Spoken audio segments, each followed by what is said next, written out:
அனைவருக்கும் வணக்கம்பா. தமிழச்சி அனுசூயா கற்பது தமிழிலிருந்து. பிஜிடிஆர்பி கல்வி உளவியலுக்கான பதிவுகள் பார்த்து வருகின்றோம். அதன்படி இன்றைக்கு 2வது யூனிட்ல இடம்பெறுகின்ற கல்வியின் தத்துவம் மற்றும் சமூக உளவியல் ஆளர்கள். அந்த வரிசையில ஒரு 4 குறிப்பிட்ட ஆளுமைகள் இருக்கின்றார்கள்ப்பா. அதில் இன்றைக்கு நாம் காண இருப்பது சமூக இயலாளர் அகஸ்டே காம்டே அவர்களை பற்றி காண இருக்கின்றோம்ப்பா. வீடியோவை முழுமையாக பாருங்கள். ஏன்னா இந்த ஒரு வீடியோலயே இவரை பற்றிய முழு கருத்துக்களையும் நாம் தொகுத்து வழங்கி இருக்கின்றோம். இதை தாண்டி வேறொரு வினாக்களோ இல்லை வேறு கருத்துக்களோ எதுவுமே கிடையாது. அந்த அளவிற்கு முழுமையான தகவல்கள் இருக்கின்றன. அதனால் வீடியோவை முழுமையாக பாருங்கள். நன்றி. வாங்க வீடியோக்குள்ள போகலாம்.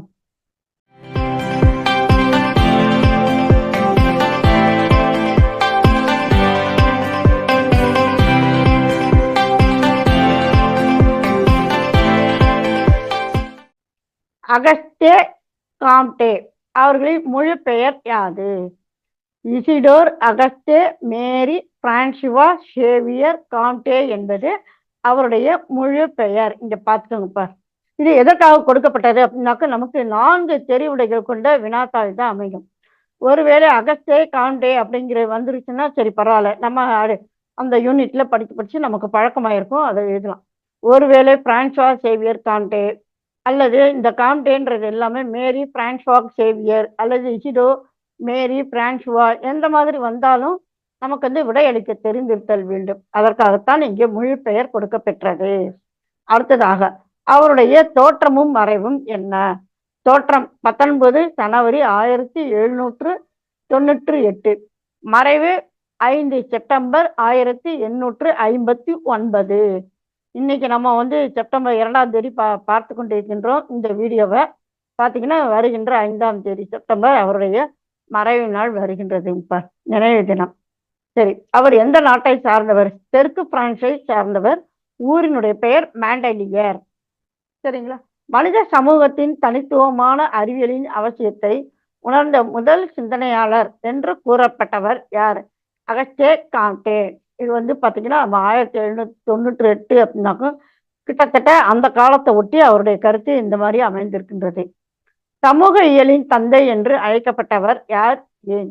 அகஸ்டே காம்டே அவர்கள் சமூக இயலின் தந்தை என்று அழைக்கப்பெறுகிறார்.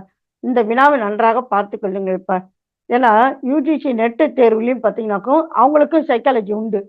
நம்ம வலைவழி பக்கத்துல அதற்கான பதிவுகள்லாம் இருக்கின்றன. அந்த இதுலையும் பார்த்தீங்கன்னா இவங்களுக்கு அடிக்கடி இந்த வினா இடம் பெறுகின்றது. அதெல்லாம் பார்த்துக்கொள்ளுங்கள்.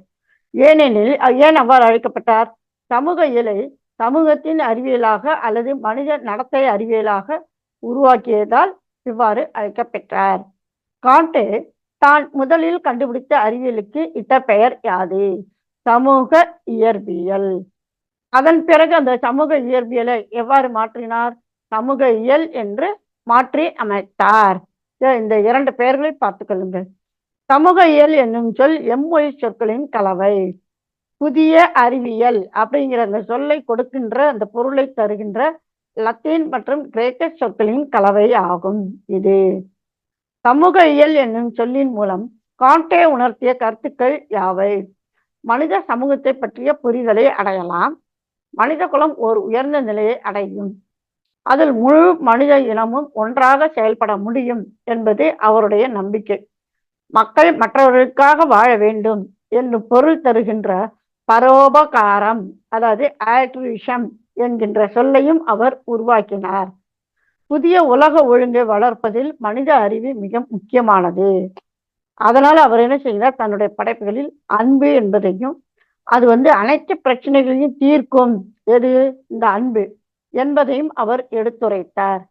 மனித சமூகம் எவ்வாறு செயல்படுகிறது என்பதை புரிந்து கொள்வதில் அவரது இந்த கருத்துக்கள் பெரும் முன்னேற்றங்களுக்கு அடித்தளத்தை வழங்கின என்று அறிஞர்கள் பாராட்டினர்.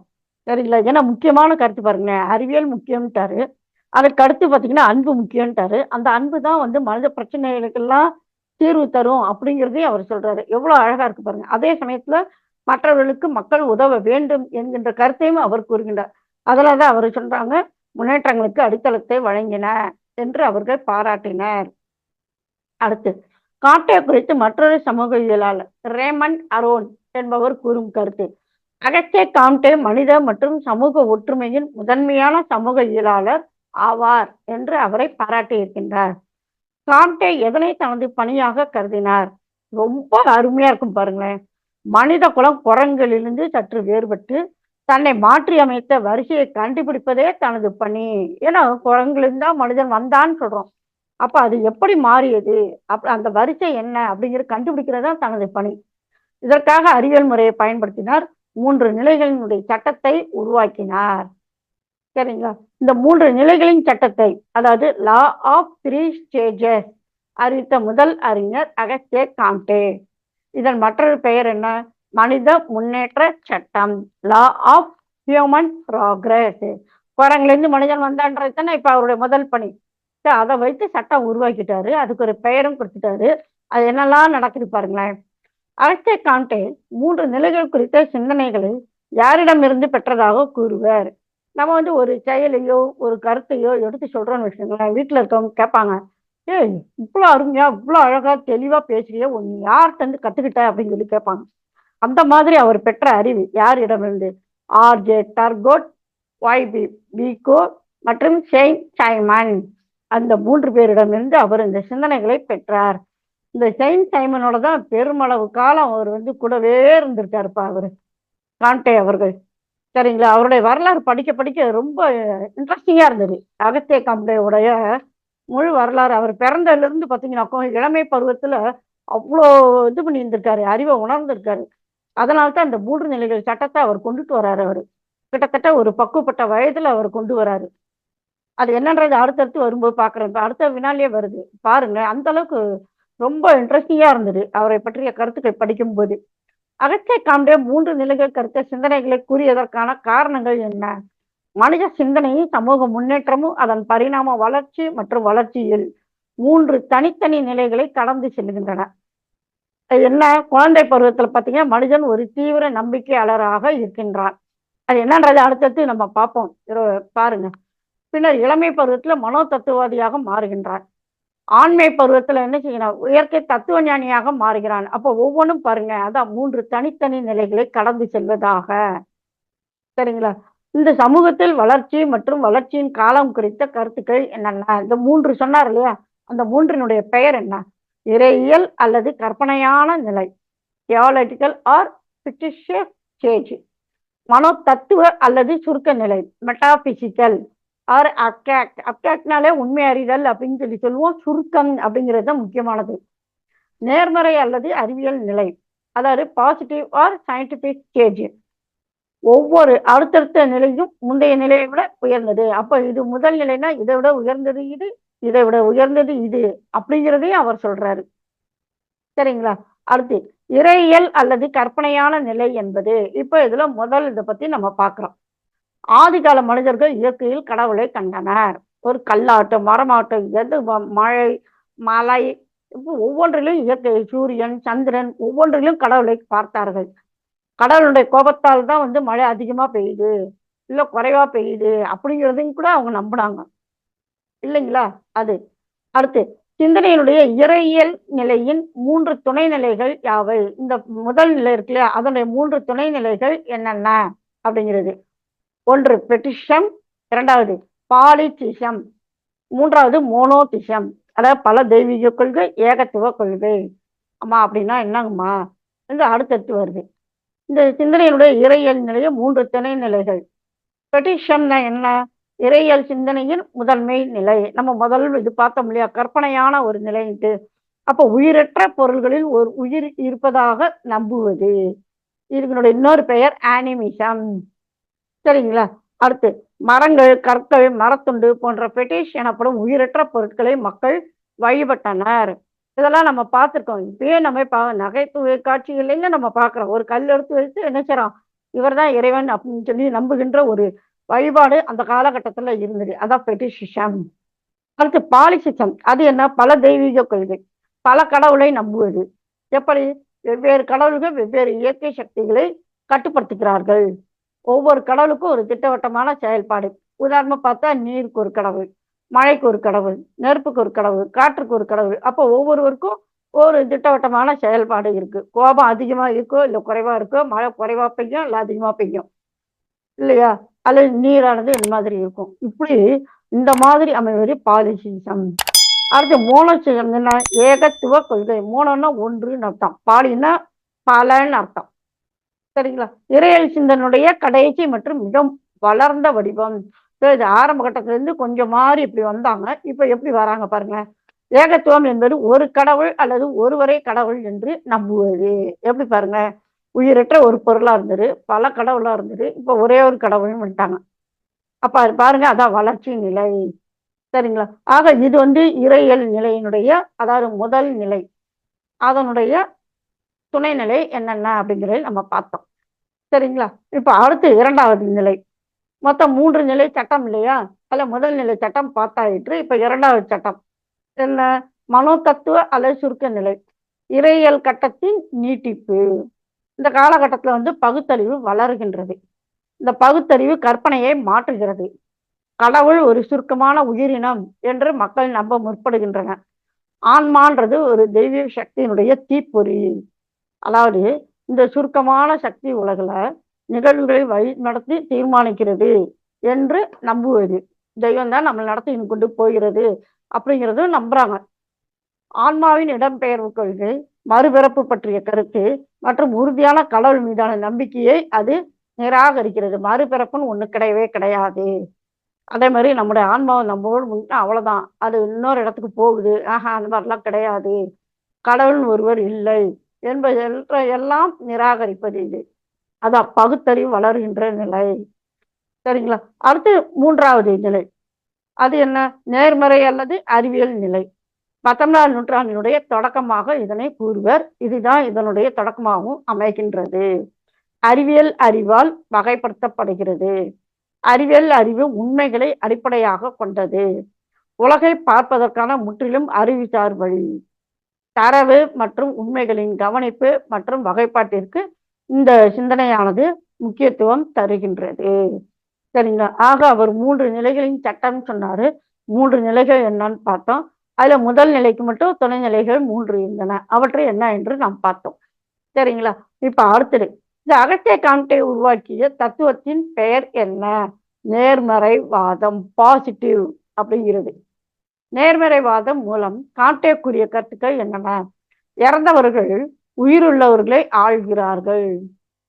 இது நேர்மறைவாதத்தின் ஒட்டுமொத்த தன்மையையும் நமக்கு முன் வந்தவர்களின் செயல்கள் மற்றும் கண்டுபிடிப்புகளால் நமது தற்போதைய உலகம் வடிவமைக்கப்படுகிறது என்றும் அவர் கூறினார். எப்படி பாருங்க, அப்ப இறந்தவங்க தான் நம்மளை ஆள்றாங்க. அவங்க பார்த்தீங்கன்னாக்கும் அவங்களுடைய செயல்கள் கண்டுபிடிப்பு எல்லாம் இப்ப தற்போதைய உலகம் வடிவமைக்கப்படுகிறது என்றும் அவர் கூறினார். காம்டேவின் மற்றொரு உலகளாவிய சட்டத்தின் பெயர் என்ன?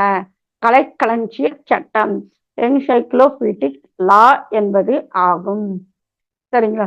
இந்த கலைக்களஞ்சிய சட்டம் எவற்றிற்கு வழிவகுத்தது என்று கூறுவர்? கனிம இயற்பியல். கனிம இயற்பியல் அப்படின்னு சொல்லி சொன்னோம்னாக்கும் வானியல், பூமி அறிவியல் மற்றும் வேதியியல். அதே போன்று கரிம இயற்பியல் இரண்டுமே ஆர்கானிக், இன்ஆர்கானிக்னு சொல்லுவாங்க. அந்த இதுதான்.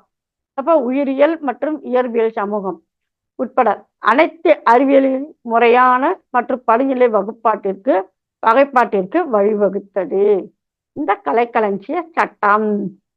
சரிங்களா? அப்ப அவர் எழுதிய இந்த இரண்டாவது சட்டமும் எப்படி இருக்கு பாருங்க. முதல்ல சொன்னது 3 நிலைகளின் சட்டம், இரண்டாவது இந்த சட்டம். சரிங்களா? காம்டே அவர்கள் எழுதிய நூல்கள் யாவை? இப்ப பாத்தீங்கன்னாக்கா அவர் அவர் பிரான்ஸ் நாட்டை சார்ந்தவர். அதான் நூலின் பெயர்கள்லாம் பாத்தீங்கன்னா பிரான்ஸ் பெயர்ல இருந்தது. அதனை ஆங்கில வடிவத்தில் ஆக்கி அதனையே தமிழ் வடிவத்துல நம்ம கொடுத்துருக்கோம்ப்பா. சரிங்களா? அதனால நல்லா பார்த்துக்கோங்க. இன்ட்ரடக்ஷன் டு பாசிட்டிவ் பிலாசபி, நேர்மறை தத்துவம். 1830 முதல் 1842 வரை இந்த நூலை அவர் எழுதினார். தொகுதியில் நிறைய வந்தன. அடுத்து அஸ்ட்ரானமி அண்ட் பிலாசபி, வானியல் மற்றும் தத்துவம், 1835. கெமிஸ்ட்ரி அண்ட் பயாலஜி, வேதியியல் மற்றும் உயிரியல், 1838. த சோசியல் பிலாசபி டாக்மா, டாக்மானா கோட்பாடுன்னு அர்த்தம். சமூக தத்துவத்தின் கோட்பாடு, 1839 எழுதுகின்றார். பாருங்களேன், 30லேருந்து 42க்குள்ள மறுபடியும் 3 நூல்கள் எழுதியிருக்கின்றார் பாருங்களேன், இல்லைங்களா?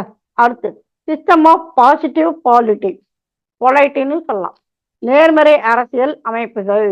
அது என்ன? 1851 முதல் 54 வரை அவர் எழுதியிருக்கின்றார். 4 தொகுதிகளாக அவை வெளிவந்திருக்கின்றன. அடுத்து ரிலிஜன் ஆஃப் ஹியூமானிட்டி, மனித குலத்தின் மதம், 1856. அம்மா இதெல்லாம் எப்படிம்மா இந்த மாதிரியான நூல்கள்லாம் அப்படின்னு பார்த்தீங்கன்னா, அவரு தன்னுடைய இளமை பருவத்து முதல்ல பார்த்தீங்கன்னா நிறைய சிரமப்பட்டிருக்காரு வாழ்க்கையில. அதெல்லாம் பார்த்தீங்கன்னா அவ்வளோ அழகா சுவையா சொல்லியிருக்காங்க. அதில் பார்த்தீங்கன்னா கிட்டத்தட்ட ஒரு 25 வயதுக்கு மேலே பார்த்தீங்கன்னாக்கும் அவர் கொஞ்சம் இந்த இப்போ நம்ம பார்த்தோம் 3 நிலைகளின் சட்டம், ஒரு பக்குவத்துக்கு வருதல், இந்த மாதிரி அவர் உண்மையிலே பார்த்தீங்கன்னா கத்தோலிக் இனத்தை சார்ந்தவர். சரிங்களா? அந்த மதத்திலையும் இருக்காரு. அப்புறம் அதுலேருந்து வெளியே வராரு, அறிவியலை இது பண்றாரு, மனதை பக்குவப்படுத்துகிறாரு, பகுத்தறிவை கொண்டு யோசிக்கிறாரு, அப்புறம் அறிவியலை கொண்டு யோசிக்கிறாரு. இவெல்லாம் யோசிச்சதுனாலதான் இந்த மாதிரியான சட்டங்கள்லாம் அவர் இயற்றுறார். இந்த 3 நிலைகள் சட்டம் பார்த்தீங்கன்னா முழுக்க முழுக்க அவருடைய சொந்த அனுபவங்களால் விளைந்தவை. சரிங்களா? முதல் இது இயற்கைன்றாரு, 2வது பகுத்தறிவுன்றாரு, 3வது அறிவியல்ன்றாரு. இதுக்கான காரணங்கள் என்னன்னா அவருடைய வாழ்க்கையில் ஏற்பட்ட இந்த அனுபவங்கள், நான் சொன்ன இந்த கட்டங்கள்ல ஏற்பட்ட அனுபவங்கள். அடுத்து அதன் பிறகு இப்படியே வராரு, இந்த மாதிரியான நூல்கள்லாம் எழுதுறாரு. அவருடைய இறுதி காலகட்டத்திலையும் பார்த்தீங்கன்னா அவர் வந்து மத சார்ந்த ஒரு சிந்தனைக்கு மறுபடி போகிறார் அவரு. அதாவது மனித குலத்தின் மதம் என்று இந்த நூலை எழுதினாலும் அதன் பிற்பாடு பார்த்தீங்கன்னா கத்தோலிக்கினுடைய அந்த ஈடுபாட்டில எல்லாம் அவர் ஈடுபடுகின்றார். ஆனாலும் மனம் பார்த்தீங்கன்னா அதுல ஈடுபடாமல் மறுபடியும் தத்துவத்துக்கு அவர் திரும்புகிறார்.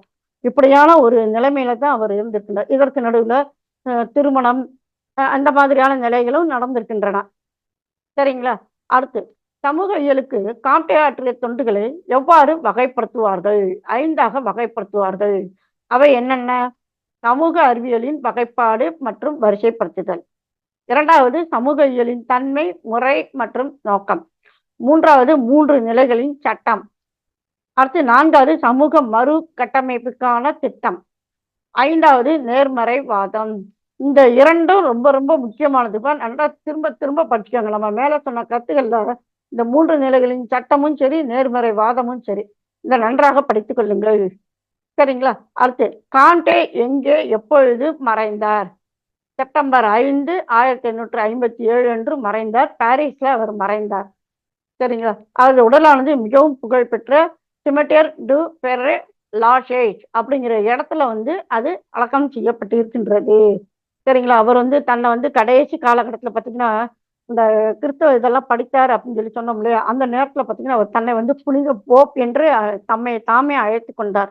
இந்த மாதிரி நிறைய சுவையான சம்பவங்கள்லாம் அவர் எழுதியிருக்காருப்பா. சரிங்களா? சரி, ஓகே. இப்போ இது வரைக்கும் நம்ம வந்து சமூக இயலாளர், தத்துவம் மற்றும் சமூக உளவியலாளர்கள் அப்படிங்கிற வரிசையில நம்முடைய யூனிட் 2 இடம்பெறுகின்ற கருத்துக்களை நாம் பார்த்தோம். அகஸ்டஸ் காம்டே அவர்கள் பற்றி பார்த்தா அவருடைய முழு பெயர் என்ன, எப்பொழுது பிறந்தார், எப்பொழுது மறைந்தார், அவருடைய சொந்த நாடு என்ன, அவருடைய முழு பெயர் என்ன என்பதை பற்றி பார்த்தோம். அதன் பிறகு அவருடைய அனுபவங்கள் ஒவ்வொன்றாக வர வர சட்டங்கள் இயற்றுகின்றார். அந்த சட்டங்கள் அப்படின்னு சொல்லி சொன்னா ஒரு நாட்டுக்கே அதிபதியா இருந்து ரூல்ஸ் பிறப்பிக்கிறது அப்படிங்கிறது கிடையாது. தாம் கண்டறிவதை எடுத்து கூறுவதற்கு மாறுபட முடியாத ஒன்றைத்தான் அவர் சட்டம்ன்ற பெயர்ல குறிப்பிடுறார், லாஸ் அப்படின்னு சொல்லி. சாதாரண இயற்பியல் அறிஞர்கள்லாம் அப்படித்தான் வரையறுப்பாங்க, தெரியுங்களா? நம்மளே படிச்சிருக்கோம். லாஸ் அப்படின்னு லான்னாக்கா அந்த சட்டம் அப்படின்னு நினைக்கக்கூடாது. சரிங்களா? இந்த ஆக்ட் அப்படின்னு சொல்லி சொல்றோம் இல்லையா, அந்த மாதிரியான பொருளை கொண்டு போய் அதை பார்க்கக்கூடாது. இது வந்து சட்டங்கள் அப்படின்னாக்கும் தாம் கண்டறிந்த அறிவியல் உண்மையினை எடுத்து கூறுவது, மாறுபட இயலாதது, மாற்ற முடியாதது, அப்படித்தான் அவங்க நினைச்சவங்க அறிவியல் அறிஞர்கள் இப்படி கூறுவார்கள். அதுலயும் இவர் வந்து சமூக இயலாளராக இருந்திருக்காரு, நிறைய யோசித்து பார்த்திருக்கின்றார், பகுத்தறிவாளராக, தத்துவ இயலாளராக, அப்படியெல்லாம் இருந்துதான் இத்தனை சட்டங்களை அவர் ஏற்றுகின்றார். நேர்மறை வாதம்ன்றத கடைசி வரைக்கும் அவர் நிரூபிக்கிறார். பாசிட்டிவ் தான் ரொம்ப இதுவா இருக்கும் அப்படிங்கிற எல்லாமும் அவர் சொல்லியிருக்கின்றார். சரிங்க, அதன் பெயரில் ஒரு நூலையும் எழுதியிருக்கின்றார். ஆக அவருடைய இந்த 3 சட்டத்தினுடைய 3 நிலைகள் என்னென்ன, அதுல முதல் சட்டத்துக்கு 3 துணை நிலைகள் காணப்படுகின்றன. அதன் பிற்பாடு இந்த 2 சட்டங்களினுடைய அப்படின்னா என்ன அப்படிங்கிறத பார்த்தோம். அதன் பிற்பாடு ஒவ்வொன்றுக்கான இந்த அறிவியல் கண்டுபிடிப்புகள் எதன் தன்னுடைய பணியாக கொண்டார். மனித குரங்குலேருந்து மனிதன் வந்தான் அப்படின்னா அது எப்படியெல்லாம் அது மாற்றுகிறது அப்படிங்கிறது தான் தன்னுடைய ஆய்வு பணியாக கொண்டு அவர் ஒவ்வொன்றாக வரையறுத்தார். அவர் எழுதிய நூல்கள் என்னென்ன என்பதை பற்றி நாம் பார்த்தோம். அவரை பற்றிய கூறுகின்ற அறிஞர்கள் கருத்துக்களையும் நாம் பார்த்தோம். அவருடைய தொண்டானது எவ்வாறு வகைப்படுத்தப்படுகின்றது, எப்பொழுது மறைந்தார், எந்த இடத்துல அவரது உடலானது அடக்கம் செய்யப்பட்டது என்பது போன்ற கருத்துக்களை எல்லாம் நாம் பார்த்தோம். இது தாண்டி வேற ஒரு கருத்துக்கள் அகஸ்திய காம்டேனுடைய தலைப்புல இடம்பெறுவதற்கான வாய்ப்புகளே இல்லை என்று நாம் நிச்சயமாக கூறுவோம். சரிங்களா? அதே சமயம் இந்த பதிவு உங்களுக்கு பிடிச்சிருக்குன்னு நம்புறேன். உங்களை மாதிரி தான் நிறைய பேர் தேர்வு எழுதி கொண்டிருக்கின்றார்கள். அவர்களுக்கும் இந்த கருத்துக்களை பகிருங்கள். சரிங்களா? வீடியோவை நீங்க பாருங்க, ஷேர் பண்ணுங்க மற்றவங்களுக்கும். சரிங்களா? அதே சமயம் இதனோடு தொடர்புடைய இந்த குழந்தை உளவியலாளர்கள், இந்த மாதிரி நம்முடைய யூனிட் தொடர்பான அறிஞர்களுடைய கருத்துக்கள் கொண்ட பதிவுகளும் இருக்கின்றனப்பா. அவற்றையும் இணைக்கின்றேன், நினைத்து படியுங்கள். கட்டாயமா உங்களுடைய கருத்து என்னன்னு போடுங்கப்பா. அடுத்து என்ன பதிவு வேண்டும் என்பதனையும் தெரிவியுங்கள். சரிங்களா? மீண்டும் ஒரு புதிய பதிவில் சந்திப்போம். நன்றி, வணக்கம்.